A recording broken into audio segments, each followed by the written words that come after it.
Yo, salut tout le monde, bienvenue sur cette nouvelle vidéo où je continue à parler de référence séminale. Et pour cette vidéo, j'ai prévu de vous parler un peu de mon expérience personnelle, de ma petite histoire, des choses qui ont fait que j'en suis arrivé à parler de référence séminale et tout ça, quoi. Voilà, j'espère que vous allez apprécier la vidéo. Et si vous appréciez la vidéo, n'hésitez pas à liker, à commenter, à partager aussi, bien sûr, et à vous abonner. Voilà, pour commencer, je vais simplement commencer par le tout début, hein, tout petit déjà.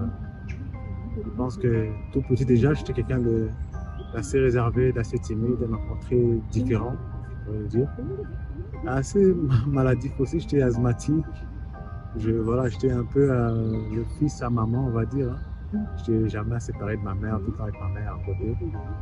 Donc, voilà, si j'en parle, c'est un peu pour un peu expliquer comment j'en suis arrivé à la référence séminale et expliquer un peu, voilà, le parcours d'un homme qui se recherche, qui essaye de trouver son équilibre entre son pôle masculin et féminin dans sa vie, tout simplement. Nous, au Congo, Kinshasa. Mais je pense que j'ai eu une belle enfance, du peu que je m'en souvienne. Je sais que voilà, l'enfance était bien. Je pense que c'est la meilleure période de ma vie. Étant petit, j'aimais bien m'amuser avec les autres et tout. Mais j'étais resté quand même un garçon assez réservé, assez différent. Il y a un petit détail que je peux vous donner, c'est que déjà plus petit, j'avais déjà des dons spirituels, je pourrais dire. J'étais un enfant qui avait des rêves prémonitoires, tout petit. Ma mère me disait toujours que déjà plus petit, quand je rêvais d'un truc, ben, quelques jours après, ça se réalisait. Comme le jour même, le rêve que j'avais rêvé se réalisait. Et moi-même aussi, personnellement, moi étant enfant, je me suis toujours senti un peu différent et je pense que j'ai toujours eu une relation assez intime avec moi et le divin et la spiritualité. Je ne suis pas trop harcelé, mais ça m'arrivait quand même d'être harcelé. Donc, l'école, voilà, j'aimais pas l'école, hein. Et je n'étais pas non plus le plus intelligent de la classe, c'est sûr. Tout jeune, je pensais que j'étais pas intelligent, je me croyais un peu, je pensais que c'est pas fait pour moi, quoi. Je pense que je me dévalorisais beaucoup. Vous savez bien, en Afrique, les parents, ils veulent que les enfants aillent à l'école, qu'ils réussissent leur vie. Et donc, quand tu n'es pas intelligent à l'école, quand t'es pas intelligent à l'école, ben, tu es blâmé à la maison, tu es parfois frappé, hein, pour améliorer tes points, ton score à l'école. Et voilà. Mais maintenant, en grandissant, maintenant ayant grandi, je sais un peu quel genre d'intelligence que j'ai. Je dirais que je suis un haut potentiel émotionnel. Je ne sais pas si je pourrais dire un haut potentiel intellectuel. Après, voilà, j'aime pas trop cataloguer, me mettre dans des cases, hein. Voilà, c'est ce qui explique un peu pourquoi. À l'école, forcément, je n'étais pas intelligent, mais c'est en grandissant que j'ai découvert mon intelligence. Mais il y a quelque chose qui s'est passé, je pense, à mes débuts d'adolescence, hein. À mes 12-13 ans, ben, j'ai quitté l'Afrique pour venir ici en Belgique, pour venir en Europe. Voilà, c'était un gros rêve, bien sûr. Je rêvais de venir ici. J'avais hâte d'être là. On voyait ça dans l'équipe, Papa Wemba, oui, Ranson, JB Piano, on voyait ça à la télé. Donc je pense que tout Africain, plus jeune des années 90, on a tous rêvé de venir en Europe. Sans réfléchir au fait que ça allait être un vrai. Ça allait être un vrai chamboulement, je pense. C'est le mot exact. Ça allait être un vrai chamboulement pour moi. Donc, dès que je suis arrivé, les premières semaines, au début c'était excitant, mais après les premières semaines déjà, l'Afrique ça me manquait. Et c'est pas ça vraiment le plus important. Le plus important, c'est que je suis arrivé ici et du coup, c'était un vrai changement, un vrai chamboulement de culture, de milieu, d'environnement. Et déjà que j'avais des difficultés à me faire des amis en Afrique, à m'intégrer dans des groupes sociaux avec les autres. Et venir ici, c'était encore plus compliqué parce que voilà, il y a la barrière linguistique. faut savoir qu'ici en Belgique, on parle le néerlandais et le français. Il y a aussi la barrière culturelle, hein. Donc il y a une autre culture ici, pas comme on a en Afrique. Pas, même si dans le milieu, même s'il y a beaucoup de Congolais comme moi d'origine, mais il y a quand même une certaine différence de culture, de façon de faire les choses, de vivre ou de voir la vie tout simplement en général. Qui a fait que j'étais un peu dépaysé, j'étais vraiment perdu. Et là, s'ensuit une longue période d'intégration où tu dois t'intégrer, de chercher à m'intégrer, à être comme tout le monde, à trouver ma place justement dans ce nouvel environnement, faire de nouveaux amis, tout en essayant de me comprendre, de chercher à savoir qui je suis, à me connaître. Je veux dire que voilà, l'adolescence, donc vu que je suis arrivé à mes 12-13 ans, c'est le début de mon adolescence, hein, de l'adolescence. Donc, qui dit début de l'adolescence, de la puberté, donc dit que crise de la puberté, crise de jeunesse, j'apprends à me connaître, j'essaie de trouver ma place et ça n'a pas été facile hein, de trouver ma place, de faire des amis, d'avoir des copines et d'évoluer dans ma vie, quoi, tout simplement. Mais voilà, après, vers mes 16 ans, 17 ans, je commençais à aller. Je me suis fait quelques amis et je commençais à avoir des copines, une première copine, vous savez, à me découvrir, à découvrir la sexualité. Et je pense que c'est aussi dans la même période que j'ai découvert aussi la masturbation. Déjà un peu en Afrique plus jeune, j'avais déjà un peu regardé, je suis déjà tombé quelque part sur les vidéos pornographiques, mais je ne me masturbais pas, c'était juste par curiosité. Je suis plus jeune, j'ai trouvé ça un peu, voilà. Voilà. Mais c'est moi après que j'ai découvert aussi la masturbation et que voilà, que c'est devenu effectivement partie intégrante de ma vie. Et au tout début, c'était un peu un jeu à l'époque. Je dirais à l'époque, plus jeune, il n'y avait aucun problème, c'était un jeu, on se découvrait et tout se passait bien, tout se passait bien à l'école. C'était encouragé, sur les réseaux sociaux on en parlait aussi, voilà, que c'est bien de se masturber pour se connaître, pour se masturber au moins 2 fois, 3 fois par semaine et tout ça là, tout ce qu'on connaît, tout ce qu'on nous a toujours raconté sur la masturbation, la connaissance de soi et tout. Donc il n'y avait aucun problème au début, sauf que étant donné déjà que j'étais quelqu'un qui était assez réservé, et quelque chose que j'ai omis de vous dire, c'est que déjà un peu plus jeune, hein, j'avais des crises d'angoisse. Bon, j'avais des crises d'asthme, hein, plus petit, à partir de mes 10 ans, j'avais des crises d'asthme. Mais après, en grandissant, après quand j'ai quitté l'Afrique, je suis arrivé ici, j'avais plus d'asthme. Mais bizarrement, l'asthme s'est transformé aux crises d'angoisse. Donc, vers mes 15-16 ans, ben, j'avais beaucoup de crises d'angoisse. J'avais du mal à socialiser, à parler avec des... J'avais du mal à socialiser tout simplement, à parler avec des gens, à aller vers les gens. Et quand je suis dans des endroits, dans des endroits publics, ben, j'avais mon cœur qui palpitait et j'étais un peu comme figé, tu vois, comme anesthésié, je ne pouvais rien faire. Donc. Mais voilà, je ne me définissais pas par rapport à ça. Donc j'avais beaucoup de crises d'angoisse à partir de mes 15 ans, 16 ans. Donc c'était vraiment très compliqué pour moi de socialiser et ça m'isolait beaucoup et ça m'empêchait de faire ce que j'aimais bien, dans particulièrement le basket. J'aimais bien jouer au basket avec des amis et quand j'étais avec des amis, plein d'amis, on jouait au basket, là, tout d'un coup, j'étais tétanisé, j'étais un peu anesthésié, je pourrais dire. Je ne pouvais plus rien faire, j'étais un peu bloqué là. Et, et pourtant, je savais bien jouer. Et pourtant, quand je jouais avec des gens, quand je jouais avec un ami, quand je faisais un one-one avec un ami dans un petit parc ou quoi que ce soit, j'avais aucun problème. Hein. Je jouais bien, j'étais à l'aise. Mais une fois qu'on jouait en équipe de 5 ou un peu plus avec d'autres gens autour, ben, j'étais vraiment comme tétanisé. Je perdais mes moyens, mon cœur s'accélérait, je transpirais, j'arrivais à rien faire en fait. Donc c'était un peu ça le truc. Donc du coup, pour revenir à, à la masturbation. Donc, à mes, à mes 16, à mes 17 ans, 18 ans, 16, 17 ans, c'est là que je découvre la masturbation. Et très vite, c'est devenu un refuge, en fait. Dans la pornographie, c'est devenu un refuge. Je, ce qui était un jeu hein, entre amis, on en parlait, on en discutait, on en rigolait. Mais très vite, c'est devenu un refuge. Et je m'isolais de plus en plus.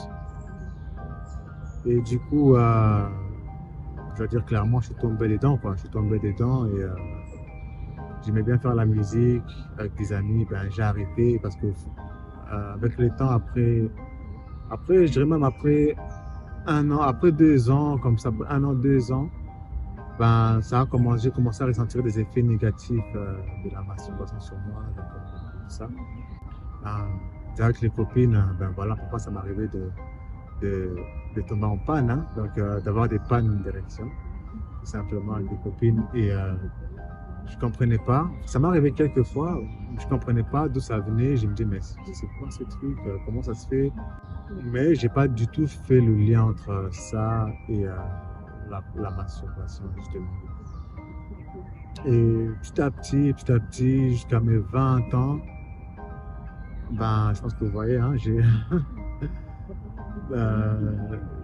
un crâne rasé, donc voilà. Mais à partir de mes 20 ans, je commençais à perdre mes cheveux. Et il faut dire que voilà, que je m'isolais de plus en plus.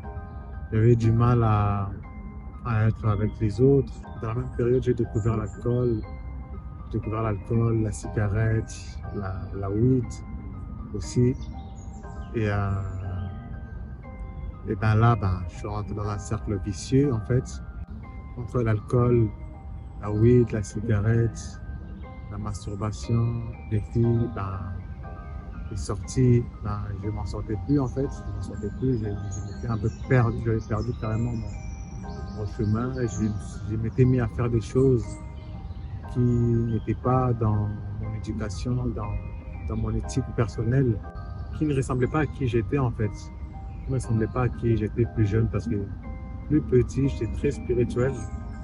J'avais déjà des rêves, j'avais des rêves prémonitoires et tout, et étant né dans une famille chrétienne, donc la religion était très présente dans ma vie. J'étais, j'étais né dans une famille protestante. Dans la famille de ma mère, c'était une famille musulmane.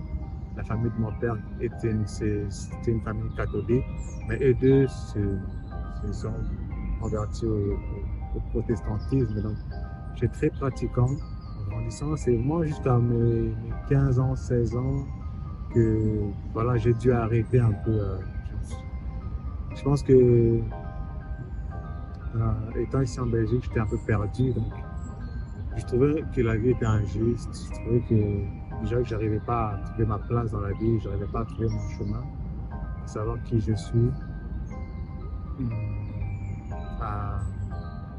et je trouvais que, voilà, que la vie était injuste tout simplement. Et donc, ça m'a tout simplement éloigné de Dieu, de qui j'étais. Donc, dans cette période voilà, entre mes 19 20 ans, quand je commençais à avoir des problèmes personnels, je commençais à me poser des questions sur moi-même, à me poser des questions sur la vie, des questions existentielles, d'où je venais, ces choses-là. Et ben, au tout début, d'abord, je me suis dit, je vais retourner un peu à l'église, aller à l'église, retrouver un peu qui j'étais avant. Parce que voilà, comme je vous l'ai dit, je me suis mis à faire un peu des conneries, toutes sortes de bêtises. Que je sois avec les filles, qui sont entre amis. Là, on faisait un peu, voilà, on faisait moins de n'importe quoi. Je ne vais pas tout raconter ici, c'est un peu. Voilà, je pense que c'est moi, je faisais moi beaucoup de choses qui ne ressemblaient pas à qui j'étais vraiment. Donc, je me suis mis à tout remettre en question, à remettre en question mes origines, à remettre en question ma religion, à remettre en question un peu de tout, chercher à savoir qui j'étais. Et justement, dans cette période-là, à partir de mes 20 ans, ben, je suis tombé dans une sorte de dépression. Je ne sais pas si je vais appeler ça une crise de la vingtaine, mais c'était une vraie dépression. J'ai commencé un peu à essayer de m'éloigner de mes amis, mais C'était une période où, d'ailleurs, je venais d'avoir mon premier appartement, j'avais 20 ans. Et ben, comme tu sais, quand tu as ton premier appartement, ben, tu as envie de t'amuser. J'avais beaucoup d'amis, donc j'étais tout le temps entouré des gens. Et j'avais vraiment pas le temps de chercher, en fait, vu qu'on sortait tout le temps, en soirée, boîte, amusement et tout. Et je pense que les gens ne le remarquaient pas, même mes amis ne l'ont pas, peut-être pas remarqué, mais j'étais rentré dans une sorte de dépression où voilà, j'étais plus moi-même, quoi. J'étais plus moi-même, il n'y avait plus rien il y a plus rien qui me disait, il n'y a plus rien qui me parlait. J'essayais de retrouver le Vini d'avant, le Vini plus jeune, le Vini innocent, de retrouver l'enfant que j'étais en fait. Je pense que c'est quelque chose qu'on va en parler dans d'autres vidéos, qui est de blessures d'enfance, de blessures de jeunesse, de blessures d'enfance. Donc j'essaie de retrouver cet enfant-là, essayer de comprendre en fait, parce qu'effectivement j'ai eu beaucoup de blessures d'enfance. Comme je vous l'ai dit, plus jeune, j'étais différent, donc j'avais beaucoup de moqueries, ben voilà, j'étais un peu souvent moqué, souvent un peu pointé du doigt. J'étais pas comme tout le monde, je faisais des choses différemment, donc on me surnommait un peu tous les noms qui passaient, donc voilà. Et du coup, j'essayais de retrouver cet enfant-là. Je pense que c'est un peu ça la clé. Dans une autre vidéo, on en parlera un peu de l'enfance, de la guérison, de guérir l'enfance, l'enfant intérieur. Et j'essayais de me retrouver. Je pense qu'à cette époque-là, vers mes 20 ans, 21 ans, je commençais à.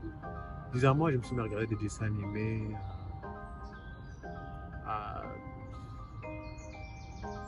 voilà, j'étais encore normal, je m'amusais normalement comme tout le monde, mais au fond de moi, il y avait quelque chose qui n'allait plus. Je trouvais que ma vie n'avait pas de sens. Je trouvais que je n'avançais pas, déjà du fait que je n'arrivais pas à faire tout ce que j'aimais bien, que ce soit dans le sport, le basket, que ce soit dans la musique et tout. J'avais du mal vraiment à être moi-même, quoi. Tu vois? Vous voyez, donc j'avais du mal à être moi-même. Je m'étais créé un personnage qui n'était pas moi, je m'étais créé un masque qui ne me ressemblait pas en fait. Et qui marchait bien d'ailleurs, qui marchait bien. Comme je vous l'ai dit, à mes 16 ans, à mon adolescence, j'avais du mal à trouver ma place, à être avec tout le monde. Donc, du coup, j'ai dû créer un personnage qui m'allait bien et qui passait bien d'ailleurs. J'avais du succès avec les filles, je sortais beaucoup, je faisais un peu le dur et tout ça là.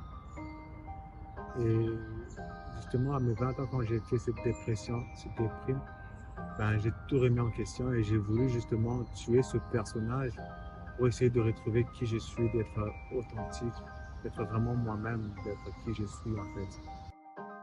Et justement, avec la masturbation, ben, je me masturbais de plus en plus et je me renfermais de plus en plus. Je perdais de plus en plus mes cheveux et je perdais de plus en plus mon énergie sexuelle. Et je dois le dire que voilà, dans cette période de dépression, je me suis masturbé à un niveau que voilà, j'avais plus rien qui sortait en fait. J'éjaculais plus rien. J'avais même plus de sperme, tout simplement. Tellement que j'étais mal dans ma peau, j'étais mal dans ma tête, j'étais mal dans ma vie, j'étais mal au plus bas en fait de moi-même. Et je pense que c'était un peu le début de mon éveil spirituel. Hein. Je pense qu'on parlera encore de ça dans notre vidéo de l'éveil spirituel. Mais je mets ça en suspension. C'était le début de mon éveil spirituel. Voilà, donc à force de tout le temps se masturber, ben, ça m'a mis dans une telle dépression. Je perdais toute mon énergie. Je ressentais que voilà, je n'avais plus beaucoup d'énergie. J'avais du mal à me concentrer à l'école. J'avais du mal à suivre les cours. Et en même temps, c'est un cercle vicieux, donc ça me poussait à boire, à beaucoup boire, parce que quand tu perds d'énergie, ben, tu deviens de plus en plus timide, de plus en plus angoissé, et du coup, ben, tu bois plus. pour essayer d'équilibrer en fait le manque d'énergie. Et dans la même période, comme je vous l'ai dit, j'ai découvert la weed, la bœuf, donc c'était ça, hein, la marijuana. Donc, et ça, en fait, ça a encore accentué mes crises d'angoisse. Donc, quand je fumais la bœuf, ben, au début, c'était bien, je rigolais, c'était marrant, c'était moi, de l'amusement et tout. Ah, mais très vite, ça a accentué mes crises d'angoisse et j'angoissais encore plus. Donc, je me sentais vraiment perdu. Je ne savais pas à qui en parler, je ne savais pas comment en parler parce que quand je fumais, ben, mon cœur, c'est presque, il allait sortir, quoi. Donc, je ne pouvais pas prendre le bus, je pouvais prendre le tram, c'était vraiment un parano total. Donc, je perdais tous mes moyens. Et pour le fait d'être en Belgique sans figure paternelle aussi, je pense que ça m'a mis aussi dans ce qui m'a encore accentué cette dépression-là, où je manquais beaucoup ce figure paternelle. Donc, je ne savais pas trop, je savais pas c'est quoi être un homme, tout simplement. Et je pense que c'est dans des moments comme ça où j'aurais aimé avoir mon père pour lui demander, voilà, papa, je ressens ça, c'est quoi le truc, qu'est-ce qui se passe un peu dans mon corps, pourquoi j'ai ce, j'ai des crises d'angoisse, pourquoi je me sens comme ça, pourquoi je n'arrive pas à être à l'aise devant les gens, pourquoi je n'arrive pas à faire ce que les autres jeunes comme moi font tout simplement et le font naturellement. Et c'est là aussi vient les questionnements justement de c'est quoi être un homme en fait, c'est quoi grandir. Et je pense que c'est tous ces moments-là qui m'ont fait beaucoup questionner, où je me suis mis à questionner la religion, à questionner Dieu d'ailleurs, à questionner Dieu, pourquoi moi je suis comme ça, pourquoi pas eux, pourquoi c'est cela. À essayer de me retrouver, à trouver le sens à ma vie tout simplement. Et donc pendant tout ce temps-là, bah, voilà, je pense que là j'avais touché le bas fond et je pense que ceux qui sont un peu dans la spiritualité, dans un chemin spirituel, savent un peu c'est quoi la nuit noire des lames. Et je pense que ce moment-là, c'était le moment où j'ai passé ma nuit noire de lames. Donc pendant cette période-là, j'étais tellement au plus bas de moi-même, j'étais vraiment 6 pieds sous terre. Je pense que j'étais mort. Hein. Je pense que quelques années plus tard, j'étais dans une telle souffrance que j'ai euh, j'ai fait une dépersonnalisation, déréalisation. Donc, ça veut dire cette sensation où tu es mort, en fait, tu sens, il n'y a plus aucune vie en toi. Donc le feu intérieur, j'avais plus aucun feu à l'intérieur de moi. Tu pouvais m'insulter, ça ne me touchait pas. Tu pouvais m'agresser, ça ne me disait rien. Je faisais que boire, dormir, masturber. Et puis voilà, hein, boire, dormir, masturber, fumer. Donc, voilà, c'est vraiment une période très difficile. Et on en parlera dans une autre vidéo plus en détail où je parle de la nuit noire. Je parlerai de la nuit noire des larmes. Donc, ce moment où tu es vraiment au plus bas de toi-même, où tu es dans une telle souffrance. Pour moi, j'étais dans une telle souffrance que mon cerveau s'est détaché, en fait, tout simplement. Alors, c'est quoi la dépersonnalisation et déréalisation? En quelques mots, c'est en fait notre cerveau a été créé de façon à nous protéger, en fait. Notre subconscient est censé nous protéger. Donc, quand tu es dans une grosse souffrance, quand tu es dans une grosse dépression, ben, ton cerveau peut se déconnecter tout simplement, en fait. Donc, du coup, tu ne ressens plus de souffrance, tu es juste dans une sorte de vide comme ça. Et dans cette période-là, j'étais vide, j'étais devenu vide. Tu me disais, viens là, je venais là. Les gens qui m'insultaient, ça me faisait. C'est même pas que j'avais peur, ouais, ça me faisait rien en fait. Ça me faisait rien du tout. Il n'y avait plus rien qui n'avait de sens. Je vagabondais comme ça mes journées sans savoir où je vais. Et d'ailleurs, même cette période-là, c'est aussi la période où j'ai fait un burn-out. Donc, j'ai dû arrêter l'école. J'ai dû un peu tout arrêter, l'école, le travail. J'étais vraiment. Voilà. C'est un peu tout ça là qui m'a mis sur ce chemin de recherche de soi, de connaissance de soi, et de recherche de vérité. Et sur ce chemin, je dirais même ce chemin spirituel. Hein. Parce que quand on dit chemin spirituel, beaucoup de gens s'imaginent le chemin spirituel, c'est les moines à l'Himalaya, dans des grottes ou dans les monastères. Mais nous sommes des êtres spirituels, hein? Nous sommes des êtres spirituels. Et le fait de boire ne fait pas de toi un être moins spirituel qu'un autre. Le fait de fumer ne fait pas de toi un être moins spirituel qu'un autre. Parce que quand tu fumes, que tu bois, que tu fumes, tu es spirituel. Parce qu'il y a des gens, hein, les Rastafari qui fument là-bas pour être connectés, même en Inde, les hindous, il y a des moines hindouistes qui fument pour être connectés dans des villages reculés au Mexique et tout ça. Chez les Indiens, il y a l'ayahuasca, il y a dans le Bouiti, il y a aussi l'iboga, aussi qui est une sorte de drogue. Il y a d'autres champignons aussi hein, qui peuvent accélérer l'éveil spirituel d'une personne. Donc, voilà. Je sortais, je buvais, je dormais par terre. Parfois, ça m'arrivait hein, de dormir par terre même. Et c'était une période où j'ai beaucoup évolué spirituellement parce que j'ai commencé à faire des rêves lucides, des voyages astrales, plein d'autres choses que je vais en parler dans d'autres vidéos d'ailleurs. Dans cette vidéo, je voulais un peu parler, faire une petite présentation, parler un peu de mon parcours, de ce qui m'a poussé, ce qui m'a amené à, justement à apprendre sur la rédaction séminale parce que dans ces moments de souffrance, dans ce moment où j'étais vraiment au plus bas de moi-même, ben, c'est grâce à la rétention séminale justement que j'ai réussi à m'en sortir. Parce que voilà, j'ai tout essayé, je faisais pas mal de choses, j'ai fait des méditations, j'ai fait des gazing, mais la rétention séminale, ça a vraiment, en quelques mois, et c'est pas quelque chose qui s'est fait en un an, 2 ans, ça a pris beaucoup de temps entre le moment où j'ai appris la rétention séminale, j'ai pris connaissance de ce que c'était, et le moment où j'ai vraiment réussi à le pratiquer, donc à maîtriser mes énergies, parce que je viens vraiment de très très loin. Voilà, je vous remercie d'avoir suivi ma vidéo jusqu'au bout. Et n'hésitez pas à commenter, à me dire ce que vous en pensez, que ce soit par rapport à la dépression, la dépersonnalisation, déréalisation. Dites-moi si vous en avez déjà entendu parler, si vous savez c'était quoi. Et à la mémoire des larmes, autre chose. Je ferai d'autres vidéos où j'en parlerai. Et voilà, pour l'instant, je vous remercie. Et si vous avez apprécié la vidéo, n'hésitez pas à liker, à commenter, à vous abonner et activer la cloche de notification pour être notifié pour d'autres vidéos.